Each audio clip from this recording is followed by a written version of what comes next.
உப்பளம் தொகுதி சட்டமன்ற உறுப்பினர் அனிபால் கென்னடி அவர்கள் புதுச்சேரி மத்திய சாலை மற்றும் கட்டிடம் செயற்பொறியாளர் திரு சீனிவாசனை சந்தித்து தொகுதி மேம்பாட்டு பணிகள் குறித்து கடந்த வாரம் ஆலோசனை நடத்தினார். இந்த சந்திப்பின் போது உப்பனாறு பாலம் குறுகியதாக உள்ளதால் அதை அகலப்படுத்த வேண்டுமென்று வலியுறுத்தி ரூபாய் 90 லட்சம் நிதி ஒதுக்கப்பட்டுள்ளதாகவும் பணிகளை விரைவில் தொடங்க நடவடிக்கை எடுக்கப்பட்டுள்ளதாகவும் அதிகாரிகள் தெரிவித்தனர். அதேபோல் வானரப்பேட்டை பகுதியின் ஆலன் வீதி, நேரு வீதி, பெருமாள் ராஜா வீதி, காளியம்மன் தோப்பு, முருகசாமி தோப்பு, சின்ன எல்லையம்மன் கோவில் வீதி, சித்தி விநாயகர் கோவில் வீதி, கஸ்தூரிபாய் வீதி, காமராஜர் வீதி மற்றும் அப்துல் கலாம் வீதி போன்ற இடங்களில் சுமார் ரூபாய் 5.80 கோடி செலவில் சிமெண்ட் சாலை அமைக்கும் திட்ட கோப்புகள் ஆலோசிக்கப்பட்டது.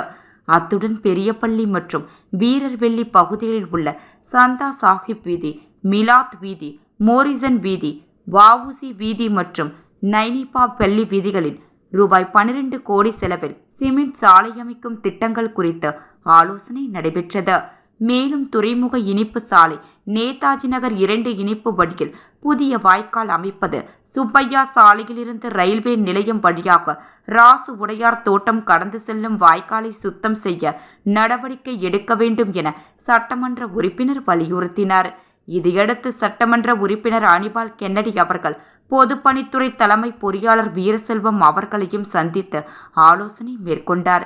இதில் வானரப்பேட்டை, பெரியபள்ளி மற்றும் வீரர்வெள்ளி பகுதிகளில் நடைபெற்ற திட்டமிட்ட சாலை பணிகளை சுமார் ரூபாய் 2 கோடி மதிப்பீட்டில் பகுதி பகுதியாக பிரித்து தனித்தனியாக டெண்டர் வைத்து விரைவாக நிறைவு செய்ய தீர்மானிக்கப்பட்டது.